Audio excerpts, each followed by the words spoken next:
podcast is part of the Sports Social Podcast Network.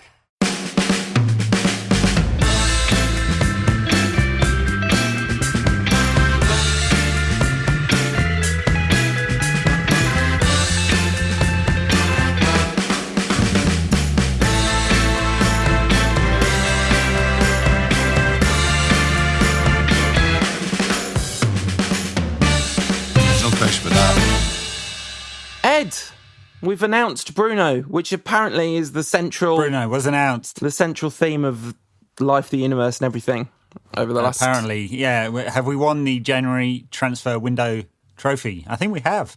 Have we spent more money than anyone else? Oh, is that how you win it? Oh, dear. I didn't. I assume so. Yeah. And we've got rid of lovely Marcus Rocco, whose last act as a United player was fitting in that Marcus Rocco's most awesome quality by far was his general cult status, was to sit in the away end at the Etihad.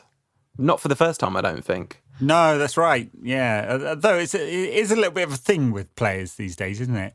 Did you see that story at Roma when Francesco Totti wanted to go back and see Roma and got the full prosthetics with a big nose and makeup and stuff so he could go do it? I did not. I remember being at a game away at Stoke, the game where Rooney scored the goal that broke or equalled the record. I think broke the record. And the photos was in the press box, and the photos started doing the round that Rocco was in the away end. And so the press box is halfway along the stand along the side of the pitch, and the away end is behind the goal.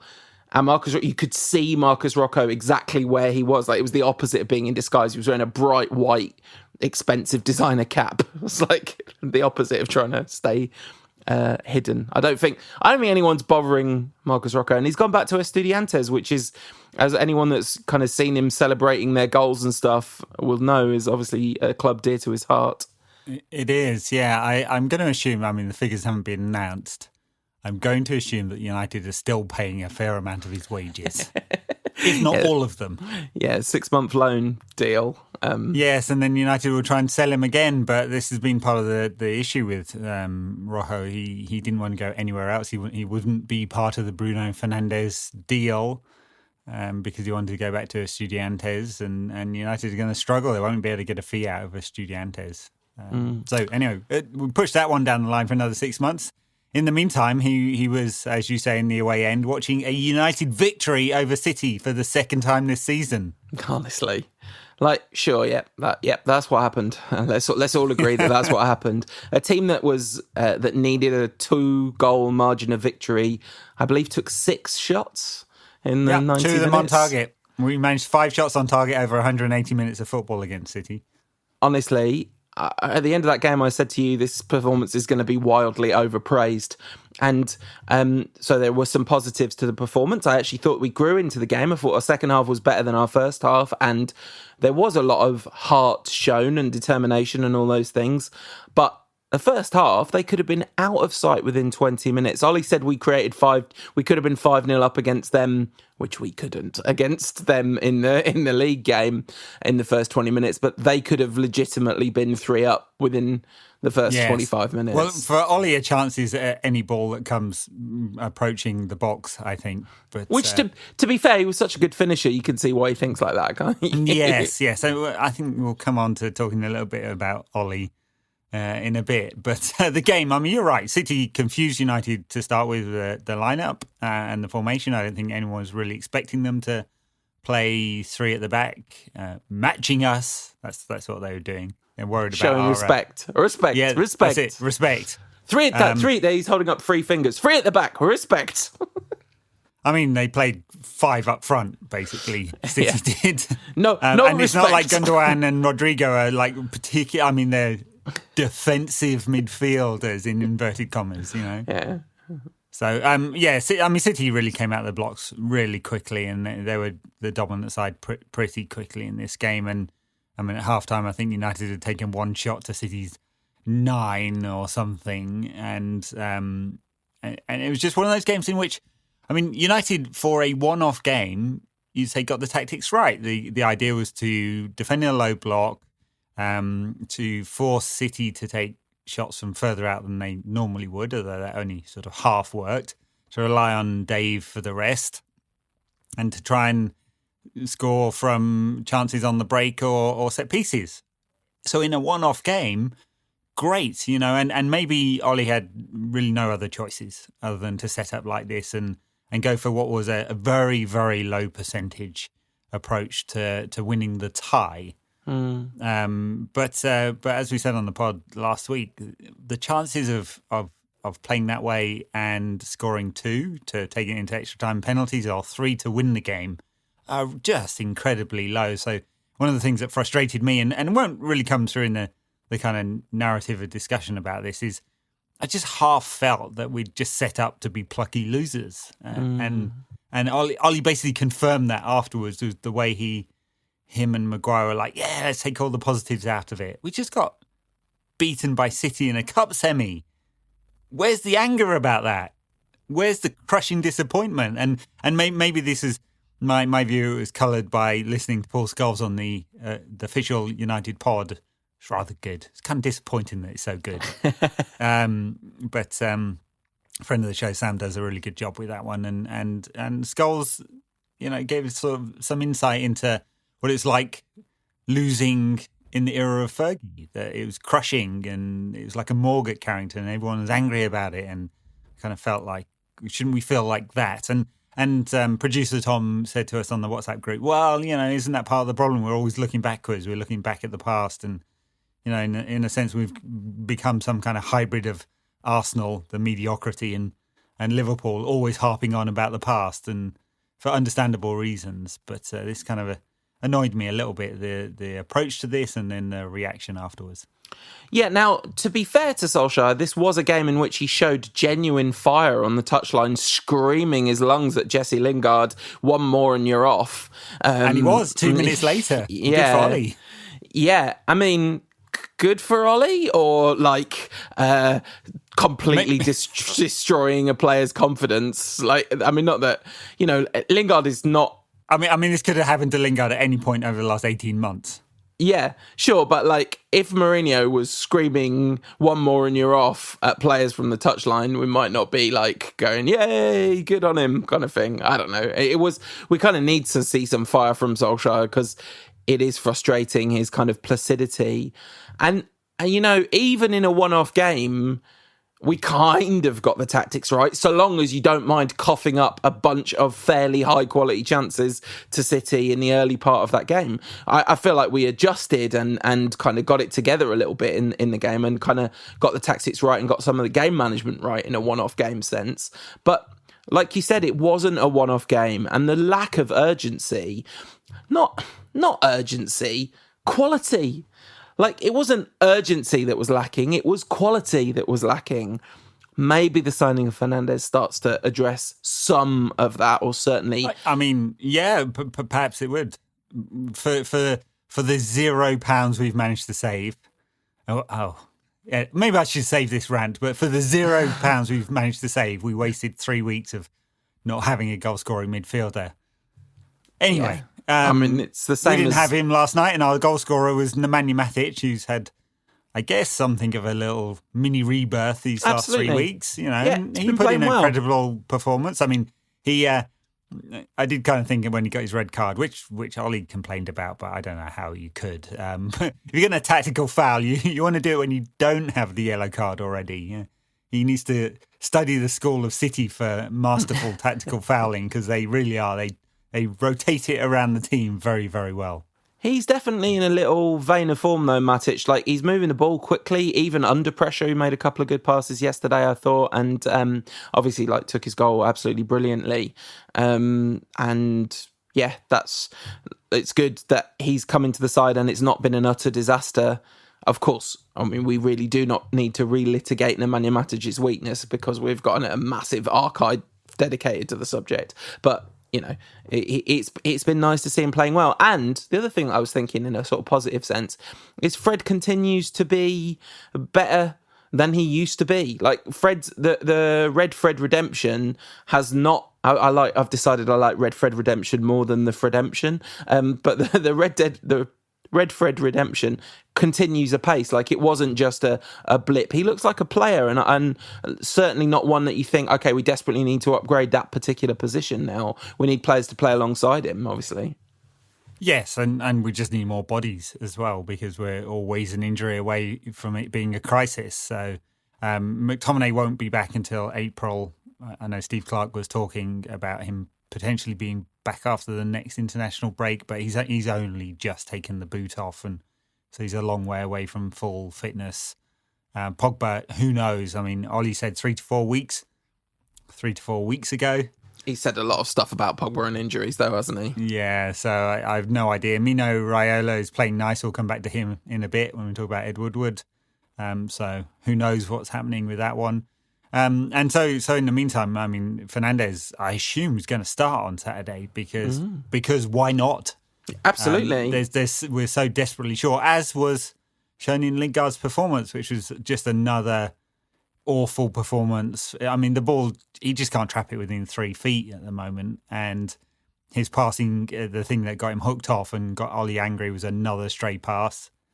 It's honestly like, I know we've talked so much, I feel like so boring whenever I talk about O-ring theory, but, you know, it is this problem of, we've had consistently over the last 7 years of promising possession and promising moves evaporating because of serious individual errors from like 1 or 2 positions on the pitch. And it's not about scapegoating all of United's problems onto those players. It's just, it's so difficult to like create good chances either against a low block or against a high quality team. So possession is so precious against City that squandering it time after time after time. I mean, I'm more sad than angry about Jesse Lingard, I have to say. I know that's not necessarily a majority opinion, but it looked for a while like he was kind of growing into the role of United player and maybe never be a world beater, but it's just completely gone at the moment. He needs a fresh start. I mean, like, whatever challenges he personally has, I just don't see it coming good for him now at United, and a change in the summer would do him and United a lot of good, and he's going to fall down the pecking order once Pogba is fit and Fernandes is in. Yeah, that's the big assumption that Pogba's going to stay for any length of time, as I suspect he will be off in the summer, because we've already basically pocketed the money and spent it. Another couple of players, though, further forward of Jesse Lingard that had a tough night, I'd say. Martial and Greenwood couldn't get into the game at all in that first half. And Martial, frustrating one, because he's effectively the point of United's Christmas tree here, and nothing could stick. And he had one of those nights when he just wasn't able to impose himself on a game, and his critics would say that's too frequent. But it was one of those ones where his critics had a lot of ammunition to hurl at him. Yeah, I mean, I think he just looked shattered. Honestly, I think it's really simple. He just looked exhausted to me. He just looked half a yard short of fitness and kind of thrashing at stuff that he normally wouldn't thrash at. And not that he gets everything right ever, but he's not normally that sort of. He doesn't normally look like he's slightly running through treacle, which I thought he did a little bit. Even when he's having a bad game, his movement... I don't mean like his movement in the sense of a striker's movement. I just mean the way he physically moves around. It just looked stiff and not right, basically, I thought. But yeah, not a good performance at all. The midfield did all right and the defence did okay. Maguire put in an absolutely sick tackle at one point on Sterling in the box, like fully highlight reel. Full last man. Yeah, yes, brilliant. Yeah, the full works, yep. Steve Bruce-esque. By the way, we've caused a bit of controversy between the two of us, Ed, on the internet in recent weeks by not fully respecting a Manchester United legend, because we didn't mention David Beckham when we were talking about the handsomest Man United players. What are we doing? Like, what? How did we have that conversation and not mention... We didn't mention Giggsy or David Beckham. Giggsy, the player. Yeah. And Beck's the player also. Yeah, yes, they were both footballers, that's true. That's right. So anyway, back to this game. De Gea with a couple of crucial saves and no big mistakes, and it's nice to see he's still got those performances in him, and he will still continue to have, even if, I think we could possibly say his absolute peak has passed. He made 4 big saves, Dave did. So, we can say his absolute peak might have passed. I'm still not totally 100% convinced that if United are able to get everything in front of him right, that we won't see the best of Dave again. He's only 29. Been playing very, very top level for a very, very long time. Doesn't matter. He's not degrading physically, I don't think. I don't think his reactions, look at the saves he makes. It's not his reactions, it's the mental side of his game that he's struggling with, not the physical. And I hope he comes good. There's a question being made and an argument that has been made apparently amongst United coaches that he needs some proper competition and that might sharpen him up a bit, and that Romero isn't really going to provide that competition because his knee problems means that he could never really play every week.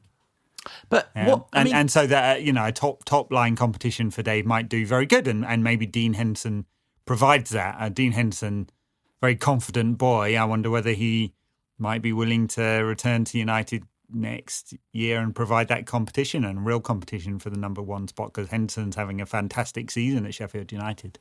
Yeah, I guess he's made some big mistakes too, hasn't he? But he certainly has, and but he's been good enough that the manager feels he can rib the player for it. Yeah, Chris absolutely. Wilder, and he has an innate confidence, arrogance, you might say, Dean Henderson, which will probably serve him well.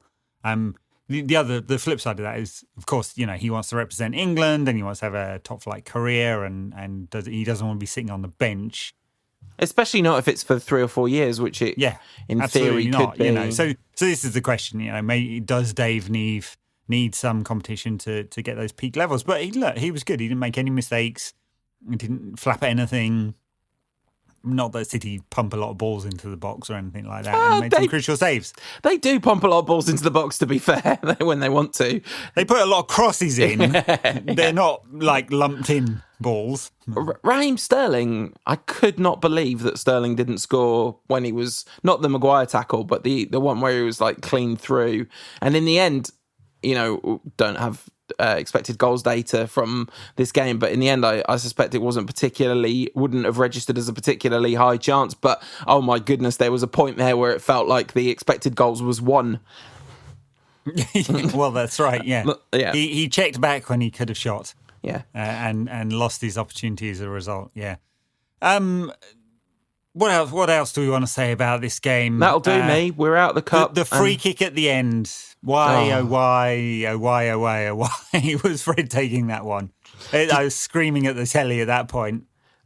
Why wasn't... I didn't understand when Mata walked away from it, because it felt like he's the one player we've seen. Pereira scored a free kick for United, but Mata scored some clutch free kicks, and that sort of felt like the zona de Mata, in a way. It is that kind of slightly central area just outside the box where he can get it up and down and into the top corner. Well, that's right. He did last season, didn't he, against Juventus? Oh, yeah, of course. Maybe that was a little further out, but still. Doing it at Juventus, he's literally doing it from the Zona del Piero. But that's right. Apparently, so Ollie says that Fred had been banging them in training in the week, and that's why he got it. Cool, yeah, great. It's the details, isn't it, with football? It's not that I don't think United would have deserved it, but Mata scores that, and United are into extra time. No extra time. Straight to pens. Straight to pens. Yeah. Straight to pens. Mm-hmm. Straight to, who knows? There were points in this game that City looked rattled. Yeah. When United, especially in the second half, when United were able to get into the game at points. It's not like United created loads of chances, as we said, and only got the 2 on target. But there were times when City, who should have been way out of sight, were not, and they could have let it go.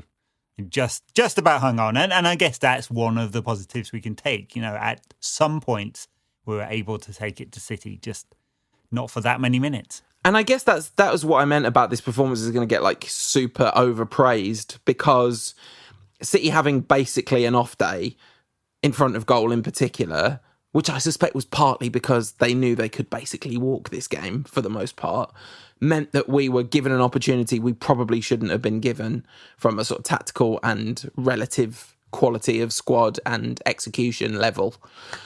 But it nearly happened. We won on the day. I'm sure everyone that went there, enjoyed the fighting performance and all of that stuff. But to me, there's one very damning statistic about that game, and that is 6 shots in a game where we needed 6 shots. That's not like... That just literally means we only tried to shoot the ball towards goal 6 times. No quality metric there.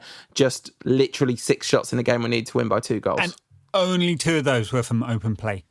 Right. I mean, that's absolutely so damning, and it winds me up. that game wound me up yesterday. I just thought, this is ridiculous. Like, there was so little quality in that game, and yet it's being sort of reported as a heroic defeat. Well, that is. I mean, because partly because of United's situation and the state that we're in, and fans have mentally adjusted to United's new reality and accepted it. Perhaps I haven't mentally adjusted enough, because apparently the interwebs didn't agree with my assessment that us being plucky little losers isn't really becoming of a club like United. But Ollie also does this as well, and he reinforces this message, and Maguire did it as well. Which is to say, we'll take all the positives. We were very close. It's this. We were 1 kick away from beating Liverpool the other week or whatever it was, and we've come so close against City. So there's a couple of things, and one, it's like, I think fine for fans to just praise that. That's fine for fans, is no problem. And in a way, Maguire and Ollie's job is to take the positives out of it. That is one of their jobs. And I'm sure that behind closed doors, there's also conversation about the negatives. It's more the sort of something I'm sure we're going to talk a lot about. In fact, let's just segue into this. What I'm really frustrated with is the sort of journalistic approach, the journalists who are being positive about this. But anyway, that's probably enough about that game, because we're trying to do a shorter show and it's going to be a long show. Because we've got to talk about journalism and Ed Woodward and people attacking his home. So attacking, yes. This word I find a bit odd, but yes. I mean, people at his home. Chucking flares over the gate. Like, lobbing flares is not good, folks. No, they're flammable and they set fire to things. Don't do it. Dressing up in balaclavas and going to someone's house who's got kids. Like, what is wrong with you? Like, you just don't have to do that. Football is important. Like, I think it's an Italian expression that football is the most important of the things that are not important. Like, that's what football is. Whereas, like, terrifying some children, they weren't in, but whatever, terrifying some children is actually important, So no, look, completely. I mean, I also I'm into hysteria. Just a note of. And it's not me condoning it. I think I was very clear on Twitter. I think this is a very bad thing, but some people context. Some people don't read our Twitter; they just listen to the show. So sure, fine. So I'm saying right now, not sensible, counterproductive, dumb. Don't do it. You're not big and you're not clever. That said, they didn't physically attack someone in Italy. They'd have kidnapped Ed Woodward and his children and held them for ransom until we bought a player. In Argentina, it would have been even worse. So, some context. United fans over the years is that context, or is that massive whataboutism? I know you hate whataboutism, and that is whataboutism. It is. You're saying, well, yeah, but what about what they do in Italy and Argentina? No, not at all. No.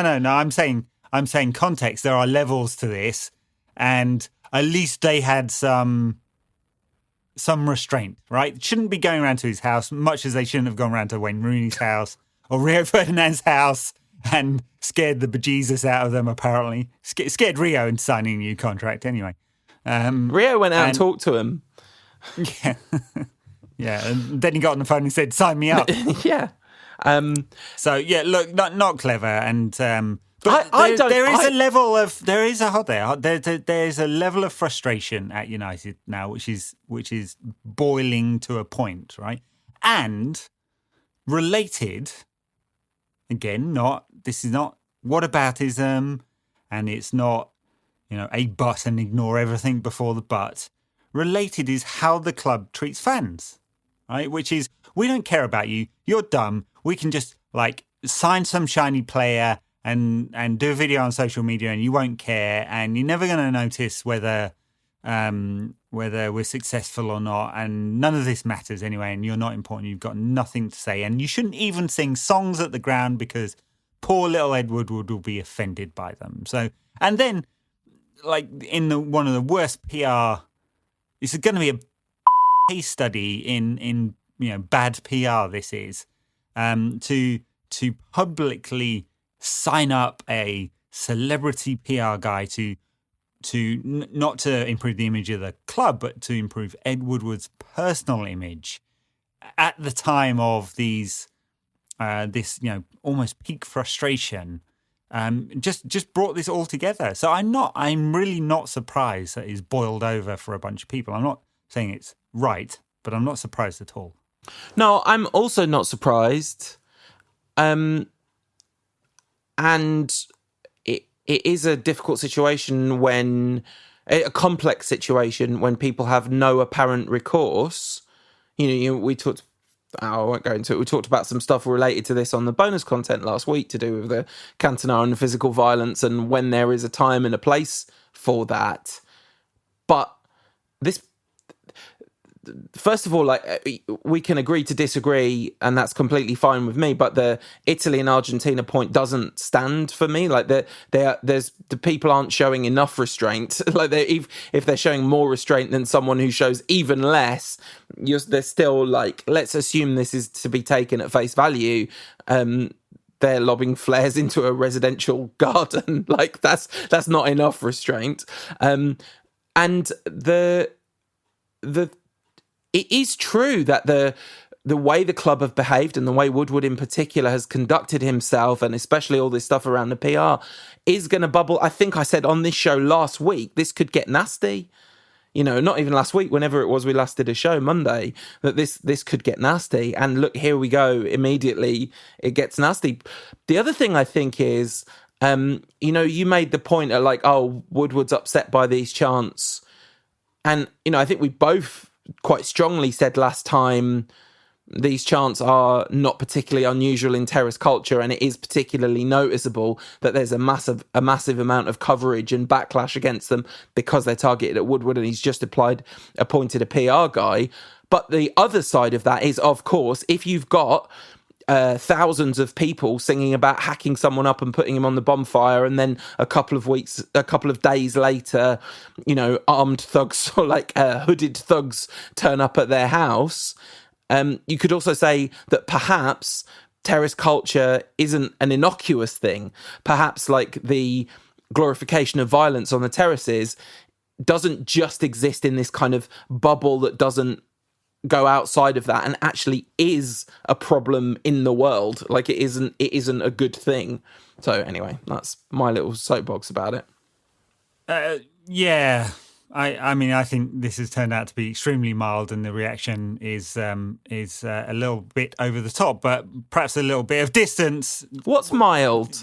Some songs on the terraces and a few people hanging around outside Woodward's house. Now, lobbing flares into his garden is pretty dumb, gotta say, because arson's bad and all that. So, I hope this is the peak of it. But look, it's in the history of the Mirror. Helpfully, did they ran a piece that said the inside story on the people who attacked Ed Woodward's house, and it's just a history of various incidents over the last 15 years and really nothing to do with any of these groups. But it was a good reminder of actually, United fans have gone further than this in the period of the Glazers' ownership, and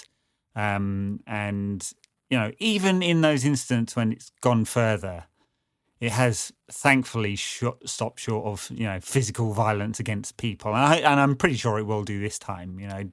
No matter how far you or anyone else thinks this has gone and it's too far, I don't think it will go any further than this, and this will probably be the only incident. But I'm just not surprised. I think like football is inherent to many people's sort of lives and deeply rooted in society in this country and culture. And you have an ownership group, and Ed Woodward is the figurehead of the ownership group, who are just stomping all over it all of the time. There's always going to be a visceral reaction to that. Yeah, and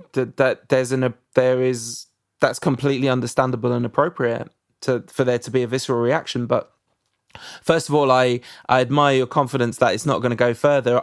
Given the current climate, I don't mean around Manchester United. I mean the current climate more broadly and the nature of what's happening in our society. I wish I could share your confidence that it's not going to get worse than this. Maybe it won't, and certainly I hope it won't. And if it does, Ed Woodward will conveniently have a photographer waiting there to document it. Sorry, my level of cynicism about Ed Woodward is pretty high. I don't subscribe to the conspiracy theories that were going around that it was all a put up job. No, but isn't it interesting that loads of us... But it was interesting there was a Sun photographer right there. Loads of us thought that almost immediately. And I'm not saying I believe that's what happened, but of course the thought crossed my mind because I've been paying attention. So it's like, of course, the fact that it crossed our mind shows how bad the PR stunt thing is working for Woodward. Ashton, ex-Sun sports editor, the Sun that broke the story, a pro photographer there, because they were not shot on iPhones. Oh, I didn't see any pro photography, so that's one level up. Very nice pieces, beautifully silhouetted, and the lighting just right. You can shoot pretty nice photos on an iPhone nowadays. No, you can't. Not when you have contrast that deep. You want to get a Pixel 3, Ed? Beautiful. I have an iPhone 11 Pro Max with its 3 cameras. Oh, look at me. Yeah, I know. And then quotes from inside the group to the Sun. So I'm not surprised this conspiracy theories started going around very quickly because when 2 + 2, many people add it up to actually 4. And even in this case, it's not so much 2 + 2 = 4. It's like 2 + X = 4, and X could be a number of different things in this situation. But my point really wasn't that I think this is a conspiracy theory. It's that it shows you how bad Ed Woodward's attempts at cleaning up his PR image have been, and how sort of heavy-handed and ham-fisted is the word I was looking for, that people could look at this and go, do you think he sent hooded thugs to his own house?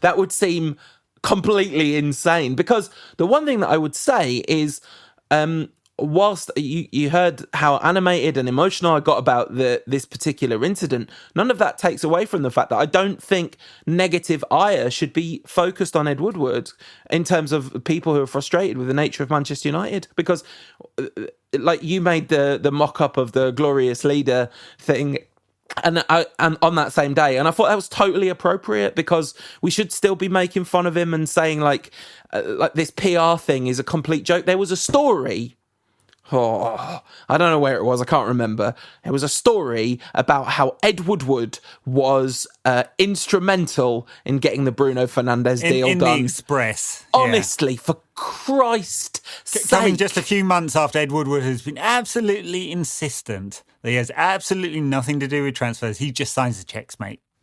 And until the new shiny toy comes along, then it's all him. And anyway, anyone that's been following the details of this transfer, assuming that, we can make any sense of all the vast quantity of reserves of internet electricity that have been used to publish stuff about this, It's been an absolutely shambolic mess. What are you taking credit for, pal? Like, we've got him 6 months United late. have paid more than the asking price was last summer, and what Sporting were asking for a month ago. It's a bit like the Harry Maguire transfer last summer, when at the beginning of the summer, well documented this one now, Leicester asked for 80 million. United spent the entire summer slow negotiating and then paid 80 million. Yeah, it's like, will you take 60 million? No, definitely not. It's 80. 61? And then onwards and upwards until you get 77. Come on, meet me at 77. No, sorry, we've said all along the price is 80, and eventually pays 80. And 55 mil plus add-ons, right? The Fernandes fee, or is it 40 million plus 15 in easy add-ons? It's 55 million euros plus 10 million add-ons that are thought to be easy qualification for the Champions League. Not so easy. That's right. And something else. Number of appearances, right. And then 15 million euros in difficult. Ballon d'Or and Champions League winning and top score and whatever, yes. Stuff like that. I love that we've started putting Ballon d'Or. It seems just like fun. Like, is the deal really going to break down over whether there's a Ballon d'Or clause in the contract or not? Anyway, Bruno should be well suited to United because, of course, wasn't the entire Sporting squad kidnapped or something by the fans, because there's been a hell of a lot of drama at Sporting in the last couple of years. Should we take a break and come back and talk about Bruno Fernandes, the player? Let's do that. Enjoying no question about that? If so, let others know about us. The best way to do that is leave us a review and a rating on iTunes and hit that subscribe button.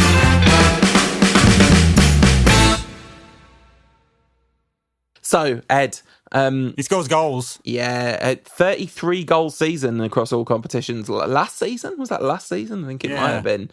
Now, quite a lot of those are penalties, but his penalty record. So these are the things I know about Bruno Fernandes. It's almost the entirety of the things I know about Bruno Fernandes. A lot of them come from an Athletic article, a very in-depth Athletic article written by Jack Lang. For access to that, head to theathletic.co.uk/NQAT pod for a 50% off offer and a 7-day free trial, etc. That's much better negotiation we've done for you, fine listeners, than Ed Woodward would have done. Yes. Because he'd have given you 0% off, and you said, "Oh, give me 5%." He'd have said, "No, I'll give you 0% off. Pay us an extra 10%." But anyway, this is not an ad. It was a really good article. I mean, that bit was sort of quite advertising, wasn't it? But that was a really good article. But basically, what I know about him is everyone says like he's a kind of leader type, which we need a leader type. He shoots so much from outside the box. Oh, he loves it. But he's good at it too. Like, he does score quite a lot of goals from it. And I believe, from what I could see from the statistics I looked at, he's never missed a penalty in all his professional career. Yeah. Which is really good. Interesting career. I mean, he moved to Italy age 17. I did like the anecdote from that piece you're talking about how he taught himself Italian by putting Post-it notes all over his apartment. He went to Muta Novara in Serie B and managed to learn Italian very quickly by labelling everything with the Italian words. He's got a mixed record in Italy for the years he was with Novara, then Udinese, then a year with Sampdoria. It's nowhere near as good, his record in Italy, as his time over the last couple of seasons at Sporting. And he was a young player. That's what I was thinking, because he's a young player. So I hadn't really looked into Fernandes in particular detail, and I'd sort of heard he didn't do very well in Italy, and I'd assumed that what that meant was he'd done quite well in Portugal, gone to Italy, failed and come back, but that's definitely not what happened. Like, he developed as a young player in Italy and kind of broke through into first team Serie A ranks, and then really flourished when he went home, kind of thing. That's right. And look, he's got some of the tools that I think United fans will really love. I'm pretty sure I've never seen him play a full match. I might have done, but I just don't remember it. You know, you'll have seen all the same YouTube highlight reel, shoots from long distance, can score left, right, header, free kicks, penalties, takes corners, all of that kind of stuff. Can he score headers? Because he's only teeny tiny. He is a little. I'm sure I saw a couple of those. He's going to score goals. How many we don't know, because it's a matter of adjustment to a higher standard league. A lot of those highlight reels, I'm shouting at YouTube going, just close him down for God's sake. Because you know what he's going to do. He creates chances. So his the thing that United really, really, really miss, what StatsBomb would call deep progression. So, the forward passing, the stuff that builds into XG chain and then assists. And not all the data is available for Liga NOS, unfortunately, but he's averaging more than 3 key passes a game. He's got a very good assist record. I think, it's this that fans are going to love as well as the goal scoring, and United desperately need that. He gives the ball away a lot. I assume, just reading between the lines, he's taking like his average pass completion is at 72%. So that's going to frustrate people when he gives the ball away, but it's because he's taking risky passes on in the final third, which United definitely need. Absolutely. But it winds people up when Paul Pogba does that. So I'm going to imagine there'll be a few frustrated fans of that. Listen, do you think the tone around the conversation might be different? Let's not. Let's just not. The thing that I was reminded of when watching, because I watched my first Bruno Fernandes highlight compilation today, because I have been determined to stay off the hype train. Not entirely successful in my own head. There's been a little bit of choo-choo here and there, but today was the first time I watched a compilation. And it really reminded me of watching Memphis Depay compilations from the Eredivisie, where it's like this is good, but shouldn't a slightly above average keeper be saving that? There was quite a lot. I mean, I do remember literally thinking while watching the Memphis compilation, like the goalkeeping in the Eredivisie seems terrible. And so, if he gets a 33 goal season in the Premier League, I don't think there's anything that we've seen that would suggest that's gonna happen. The other, but if he scores 15 and 10 assists, I mean that'd be unbelievable. That would be great across a full season. That's Nani level figures. Yeah, exactly. Yeah. The other thing that I would say is a kind of natural and obvious concern is just his frame. In the Jack Lang piece, he said he's kind of known to be sort of deceptively strong. He's going to have to be deceptively strong because he's very small, and that isn't a deal breaker. We've seen like small playmakers thrive in the Premier League, but I feel like the Premier League's has gone another level of physicality in terms of like the speed and power that you need to thrive in this division. Is like, it's not a physical league in the sense that people are being kicked left, right and centre in the way that it used to be relative to other European leagues. But it's an incredibly physical league in that there's the profile of players in the division. There's a lot of incredible athletes around. True. But he seems like he's not big, but he seems like he gets around. He's quick, mobile, and he picks up a lot of spaces. You can see that he does that because he's getting space to shoot. So he's gonna. I assume he can go straight into the side. I mean, Saturday's game's interesting because Nemanja Matic is suspended, so he may well end up playing at 8, which he does a lot for Sporting. But where you really see him come alive, at least in the highlight reels, is in between the midfield and the defensive midfield of the opposition. So in that classic sort of number 10 role, the role that Jesse Lingard has been so spectacularly failing at, and that seems to be the natural zone for him when a few players are back. Now, of course, that is exactly the same space that Paul Pogba likes to take up, even if he isn't actually playing at number 10. So it'll be interesting to see whether the two of them can play or will play together ever. Yeah, I mean, and of course, it will be interesting to see if this money is the post-sale of Lukaku money or the pre-sale of Paul Pogba money. No, that was Maguire, because we didn't buy Maguire until we knew Lukaku was going. So yes, we're putting money in the kitty. We're pre-spending the money that will be in the kitty when Pogba is sold in the summer. Is there a cynical take on it? But I'm not a cynic, so I can't possibly say that. The other thing that I noticed about Fernandes from reading around is just man makes a lot of tackles.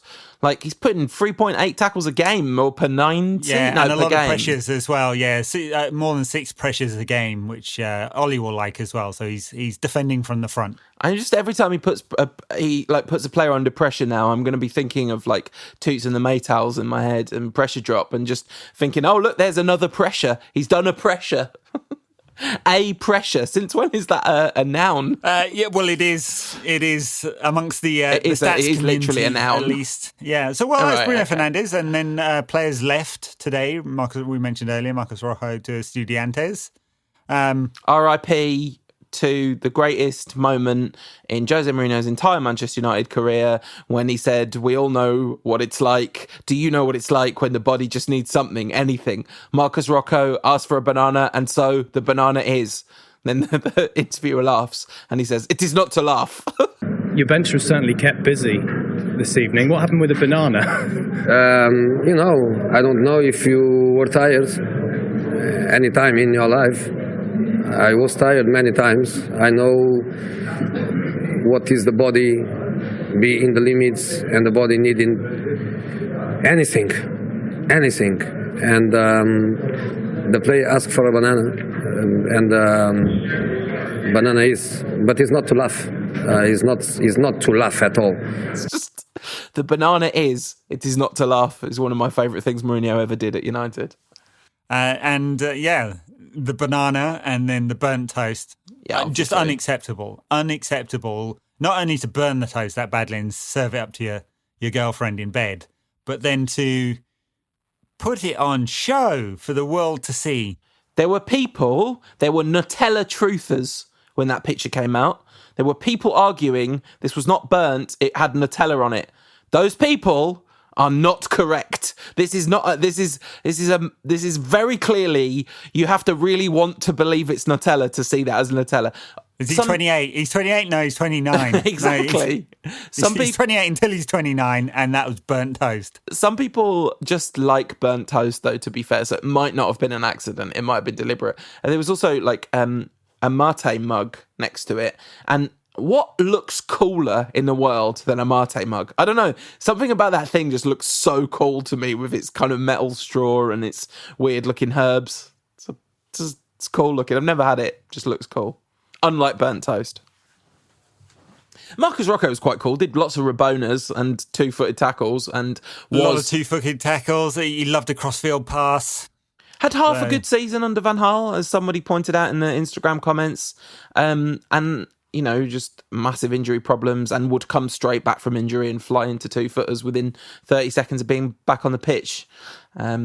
And shout out to friend of the show, Ollie Rowe, who is profoundly broken-hearted. When he stayed at the end of the summer transfer window, he put on his Instagram, "Se queda," which was the thing that PK put about, or Ramos put about someone at Madrid. Anyway, We've got a RIP game this week. Yeah, Wolverhampton Wanderers. We've beaten them.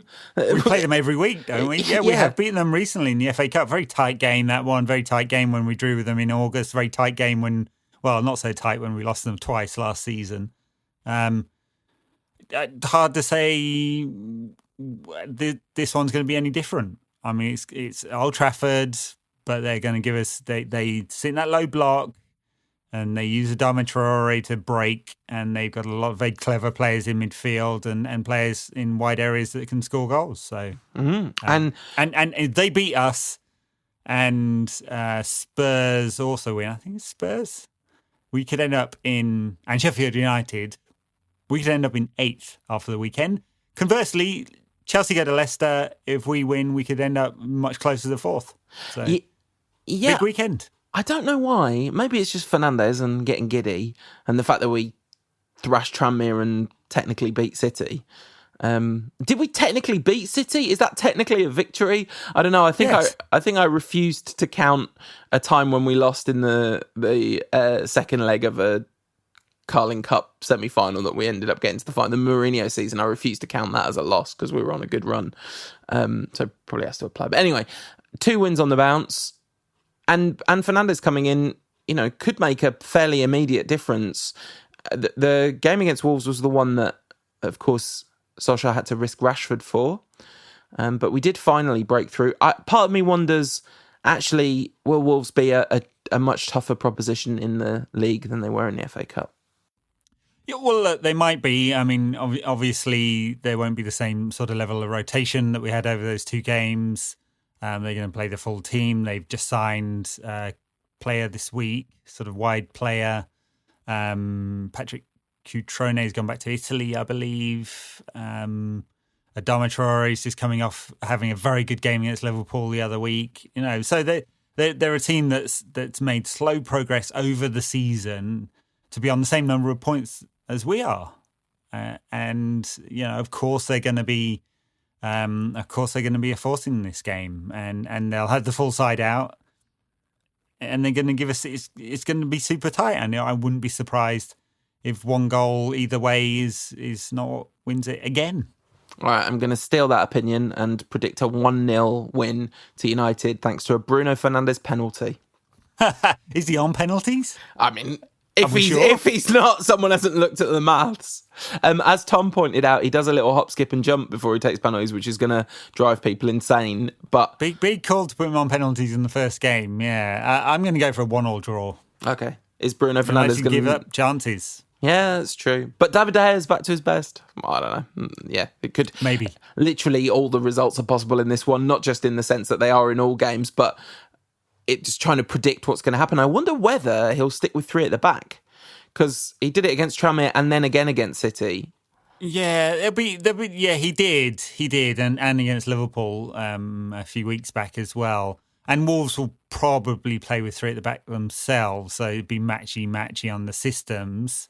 That's the technical term, isn't it? Really attack 3 at the back is play wider players, but we're short of attackers.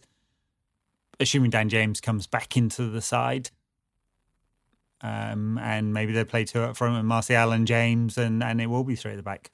Could be. So I think I'm going to try and predict an 11. I'll go with 3 at the back and go De Gea, Williams, Shaw, because he seems to be the default third man in the 3 at the back, which is weird. And then Lindelof and Maguire, Wan-Bissaka on the right. I'm very impressed with Wan-Bissaka. Been impressed with Wan-Bissaka all season, but definitely seems to be making some strides in the attacking department, or at least improvements. So Wan-Bissaka, Matic is suspended, you say? So I guess he is. Might see Pereira and Fred and Fernandes, and then James and Martial. That's enough players, isn't it? That sounds about right. Yeah, 5-3-2. Yeah, Football Manager thinking. Yeah. It could be Pereira. Could be. I mean, I think Fernandes could play at 8, and Pereira or Lingard play further forward. Or Mata. I hereby predict Jesse Lingard is not going to play this game. That's my one solid prediction. That's the one I've got confidence. Sticking the boot in. Not Fair at all. enough. That's just what I suspect. Thank you very much, everyone, for listening. That'll do us for another show. I think so. We'll be back on Monday to cover the Wolves game and any more players that United bought on deadline day. On deadline day, I mean, Ollie said this week that he'd like another striker. United are out there, probably be alone if it is. So Ismail Slimani, if you're really into welcome that loan, might come Slimani. Yeah, we'll talk about that if and when it happens. Thanks for listening, everyone, and we'll speak to you on Monday. Bye now.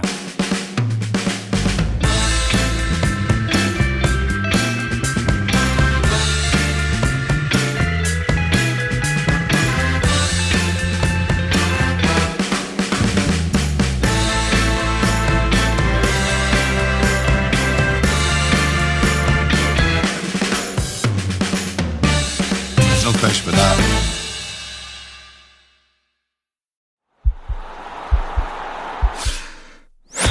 This podcast is part of the Sports Social Podcast Network.